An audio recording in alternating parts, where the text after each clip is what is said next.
From the studios of WWAY, it's the CB McGrath Show. The CB McGrath Show is brought to you by your Carolina Ford dealers, Papa John's, AARP, Reed's Jewelers, Molly Maid, and Harris Teeter. And now, here's your host, Mike Vaccaro. Hello and welcome everybody. Mike Vaccaro here alongside the coach, CV McGrath, talking Seahawks basketball once again. Sunday morning for you guys, but truth be told, we're recording this before the Seahawks head north to take on Hofstra and Northeastern. We'll talk about those games. We have a special for you today. Joe D'Antonio, the commissioner of the conference, will have a little package on him coming up, and then we'll preview another big week for UNCW, taking on James Madison on the road and at home for homecoming against the Hofstra Pride. But Coach, you look at this season, what a quick year it's been already. You're 3 months into it now. You flip the page onto another month, and boy, this season has really gone fast. How about for you from a coaching standpoint? Yeah, it really has. You know, it started quick and it's gone really fast. Obviously, you've played a lot of games here, and we're starting to get better. You know, the last 6 have been really close in dogfights, and we have not played Hofstra yet. We're going to play them twice in the next 4 games, which is, you know, a little unusual. But we've also done that with Delaware and another opponent later. So, you know, we got to get ready for this northern swing. Hopefully, avoid the weather while we're up there. And, you know, they close the season's coming soon. You know, 1 more month. It's crazy how quick it goes. And but the guys are ready, and they've really been putting in the work, and we'll see where it goes. Yeah, as you said, you're playing some of your best basketball right now. Well, let's talk about Hofstra. Again, Northeastern, the road swing for UNCW. It'll be the first meeting with the Hofstra Pride. And as we talked last week on the show, you look at this team, and it's certainly Justin Wright Foreman, outstanding scoring guard, and then Rokas Gustis, big guy in the middle. Yeah, Wright Foreman, he takes a lot of shots for him, but he's not their only player. He just scores a lot of points. You know, he makes a nice clip, and they got some other guys around him that if you totally ignore them, they can really score. Gucci's been around for a long time. Obviously, he's a real physical player. He's the first guy I've seen on tape that when the other post players start backing in, trying to budge him, he doesn't move. You know, even Devontae will budge some, you know, and Devontae's a big old strong kid.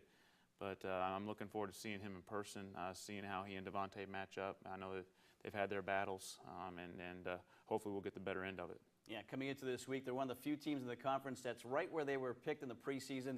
They were 4th heading into this week. So that was the first game on Thursday. Then yesterday, as we're, again, watching this on Sunday, UNCW against Northeastern, second meeting of the year. The first one, an overtime thriller. Didn't go your way in Trask Coliseum. But what's the takeaway from that you're hoping to maybe, you know, make some corrections, make some changes, and get a victory in Boston? Yeah, I mean, they're a really good team. You know, when we played them the first time, I was really worried about their point guard, Pushitsa, and I think I said that correctly. But he has total control of the game. They get all their players in the right places for him, and he just sort of reads everything off the ball screen action that they run. They do a nice job defensively. They defend with their length, and those are 2 things that are worries for us going into the game. We got to do a better job of trying to score at our pace, score where we usually get our best looks, and then we obviously have to do some things like we tried to last time to get Pushitsa out of his rhythm. You know, and it's really hard to do. He's a really good player, and most teams try and do that, and I've seen him on film, and he still finds the open man every time. You know, sometimes they make the shot, sometimes they don't, and we need him to miss a few shots also. Yeah, in Trask Coliseum, again, an overtime win for Northeastern. Good game for Jalen Fornes, obviously, with 24 points. You had Kaycock coming off the bench. You had the technical the game before that, so he didn't get in double figures rebounding-wise, but you hoping that him starting, getting in the flow early on could be a difference in Boston as well? Yeah, it could be. You know, obviously we want Devontae on the court as much as possible, and there's some times that he's not on the court, whether with foul trouble or with the technical fouls every once in a while. But, you know, he needs to really rebound the ball for us on both ends of the court, and he's done a great job so far, and we need to keep riding him as long as we can and as much as we can. But there's other guys that need to step up. You know, Jalen Fornes did have a big game. Ty Taylor made those 3 free throws to send it to overtime. So there's other guys, Jordan Talley and guys off the bench. Everybody needs to come in and give something positive, whether that's in 3 minutes, whether that's 7 minutes, whether that's 30 minutes. That's going to be really important to us. Yeah, that's really been the case for UNCW here recently as well, why they've had some success. Everybody a big factor in what's been going on for UNCW. So again, the Seahawks up north this past week, Thursday at Hofstra, Saturday at Northeastern. Let's take a look now at those results for the Seahawks. Tally, long 3, and just like that, UNCW takes the lead. Hofstra answers on the other end. 50 points in the half here for Hofstra. And Talley spins, count the basket, and a foul. Freshman from Hampton, Virginia. Over to right, Foreman. We've seen that a lot. Another three-pointer at CB McGrath. Hofstra with the lead. Talley trying to bring UNC Wilmington back, and he's caught fire, almost said.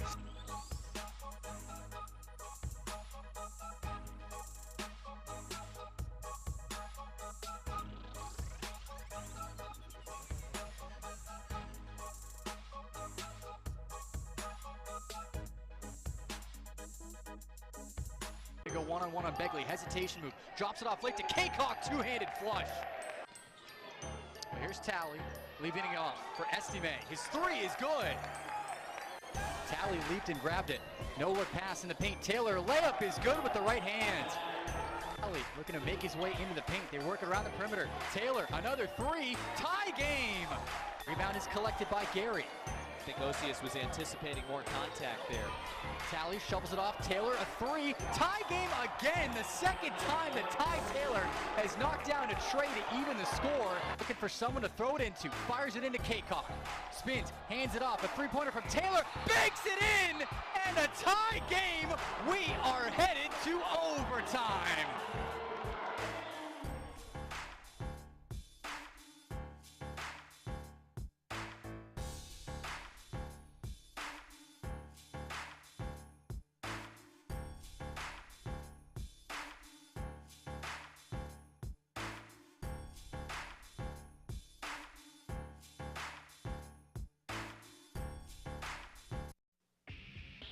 Well, heading into this year, Joe D'Antonio, the commissioner of the CAA, he promised and vowed to practice with every CAA champion from a year ago. So that meant he made a trip to the Port City a couple of weeks ago, practiced with not only the men's team, but the women's team as well, Coach. So what was that like?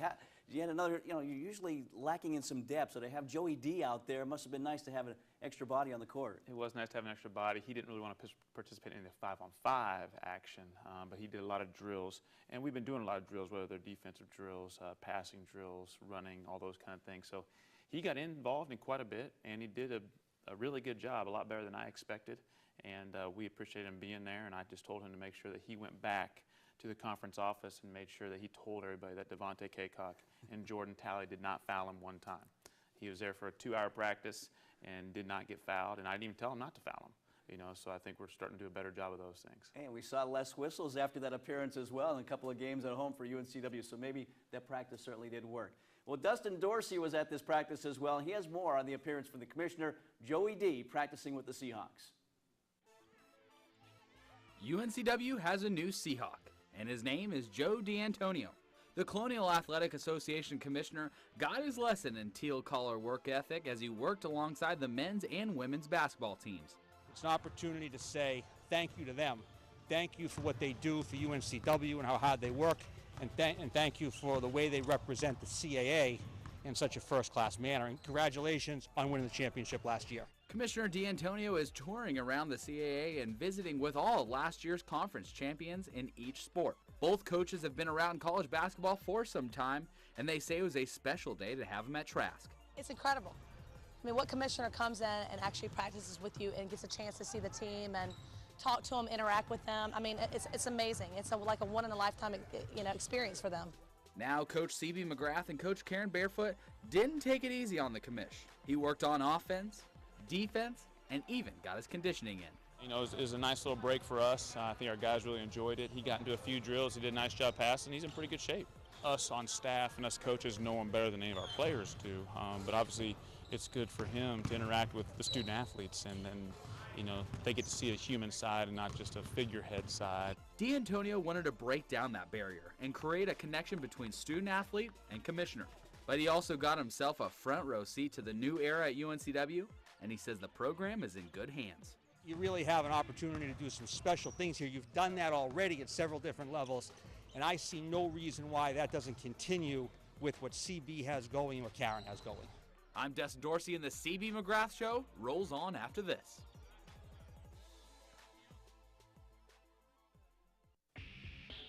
Bring you back here to the studios, getting ready for a player profile, and we're up to one of the seniors here, Marcus Bryan. Coach, we talked so much heading into this year that, hey, he's a role guy, or at least I do. He's a glue guy, but, boy, he's been doing a lot more for this team here recently, and maybe without him, you don't have some of the conference wins that you have right now. Absolutely. You know, I've known Marcus Bryan for a long time. He played with Isaiah Hicks, AAU-wise, and I recruited Isaiah Hicks when I was at North Carolina, so we saw him a bunch. Coach Robinson, who I worked with as an assistant at North Carolina, played with his father in college. So Marcus and I go way back, and you know, I didn't obviously follow his career that much until I got the job, and when we first got here I met with him and he wanted to come back for another year of basketball, and as long as his body stayed in one piece. And he's done a nice job working on his body. He's had some bumps and bruises, but when you get to be 22, 23 years old, that sometimes happens. But he has been a glue guy. The last few games, he's really stepped it up rebounding-wise, making some baskets, making some big plays with assists, drawing a charge. You know, he's just in the right place at the right time. I know I say that a lot, but a lot of players aren't. You know, you get these players every once in a while that are in the right place at the right time, and we really appreciate having Marcus here this year. And it seems like he's the perfect complement to Devontae Kaycock. People know that Kaycock is the focal point, but he gets maybe some points because of that, and also just a guy that helps him out quite a bit. Absolutely. You know, he's a steady guy. It allows Devontae to go for some more rebounds because we know Marcus can be boxing somebody out. But he is a nice compliment. I mean, obviously, a really good compliment, somebody that could really stretch the floor and really shoot it so his man couldn't go double as easily. But when Marcus's man does go double, Marcus makes sure that he is open so he can try and make a play from there. So again, a longtime member of this team, a senior now, is Marcus Bryan. Dustin Dorsey has our AARP profile on the senior. The Seahawks have seen plenty of transition this year, but despite changes to staff, players, and days on the calendar, one thing has stayed consistent at UNCW for the past 4 years: Marcus Bryan. I tell everyone I feel pretty old being out there, and I hope it's not showing, but I definitely feel like I've been here that long. Bryan is now in his senior season with the UNCW Seahawks, and in his time with the team, he's had plenty of success, including 2 conference titles.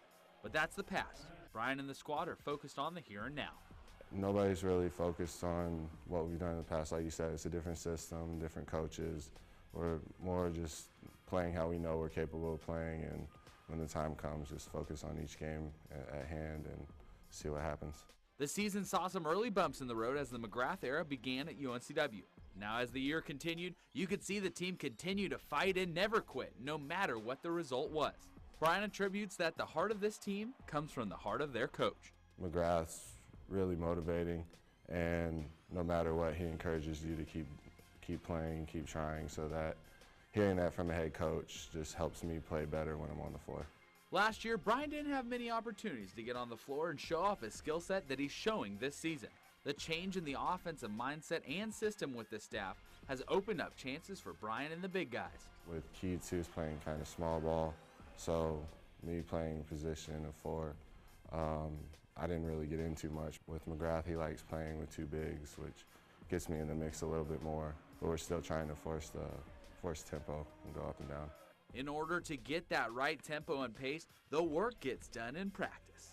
Bryan has the unique opportunity of practicing against some of the best in the conference on a daily basis, which only helps him get better. Coach McGrath does a good job of switching up the teams, so playing against Tay or playing against Trey, it's a different look. Tay's a little more quick and athletic, but Trey's 7 foot, and it's hard to get used to that, playing against that, but it's a different look, and both of them are tough opponents. Both of the guys he just mentioned, as well as Bryan himself, all work under Coach Joe Wolf. And in just a short amount of time, Coach Wolf has taken Bryan's game to the next level. He's very knowledgeable in technique, and me personally, I can never shoot a hook shot, and with his help now I can, and he's fixed my form, helped me have a more consistent jump shot, so that's helped as well. Coach McGrath calls Marcus Bryan the glue guy on the UNCW roster, and as players develop around him, he too continues to grow and get better week after week. This was especially true in his career day in the win against Towson. Midway through the conference season, you could see the Seahawks turning the corner and proving once again they're a force in the CAA. When a team is losing, bad teams point fingers at each other. but Coach McGrath has created a culture that is proven to be championship worthy, one Marcus Bryan is happy to be a part of. McGrath's a little more laid back, which everyone enjoys, and it gives everyone freedom, but at the same time it holds other people responsible for what they do and what our teammates do, which is a good thing for us, and it seems to be working so far. I'm Dustin Dorsey, and you're watching the CB McGrath Show.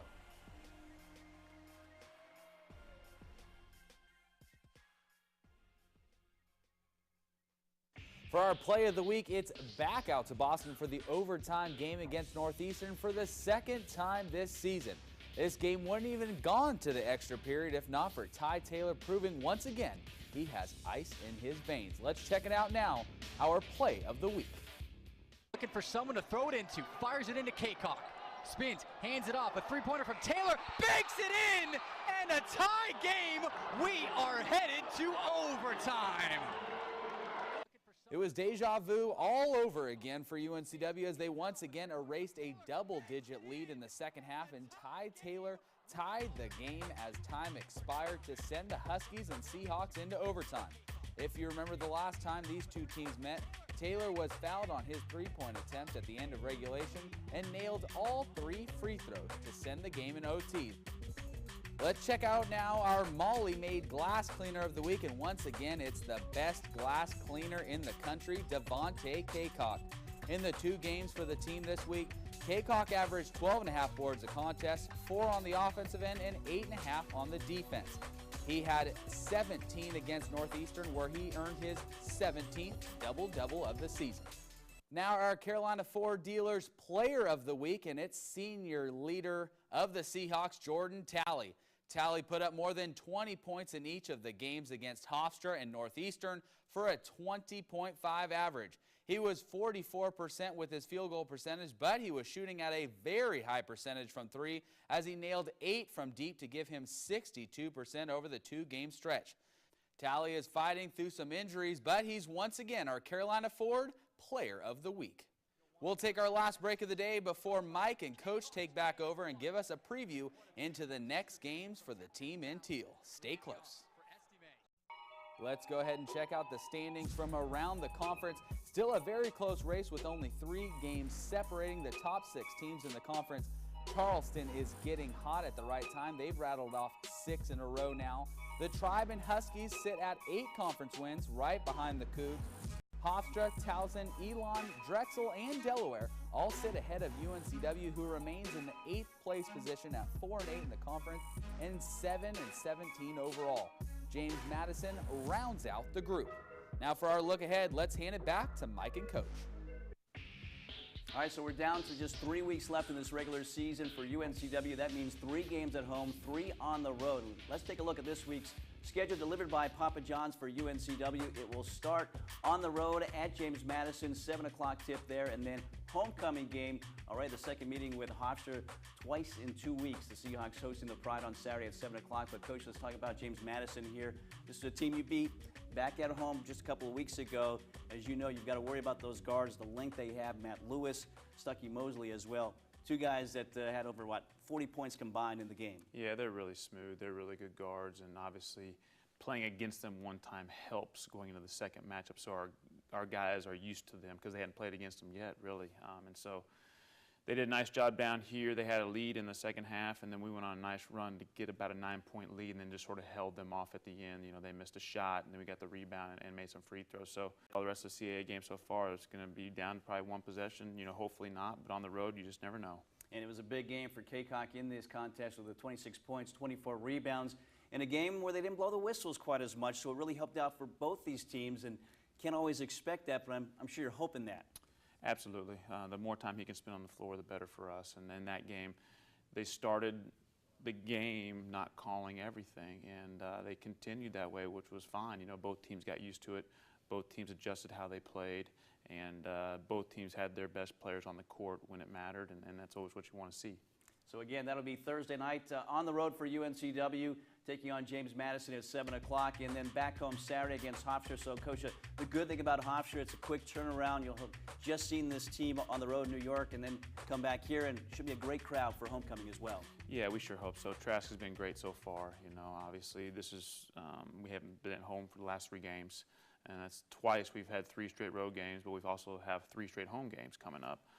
But the Pride's going to travel down here, and, you know, they're a good team. They have Wright Foreman, who's a great scorer, and Guste's obviously.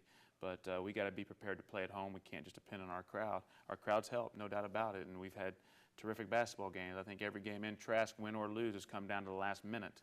And you know, if everybody's gotten their money's worth, and we've had some overtime. So we'll see how it goes. But we want to see all the fans out there for homecoming and celebrate all the good times. Yeah, the UNCW continues to lead this league in attendance, and looking for that to continue again Saturday when the Seahawks take on the Hofstra Pride. Coach, best of luck this week. Thank you, Mike. For Coach, I'm Mike Vaccaro and our entire crew. Thanks for joining us. We'll see you next week for another edition of the CB McGrath Show. The CB McGrath Show is brought to you by your Carolina Ford dealers, Papa John's, AARP, Reed's Jewelers, Molly Maid, and Harris Teeter.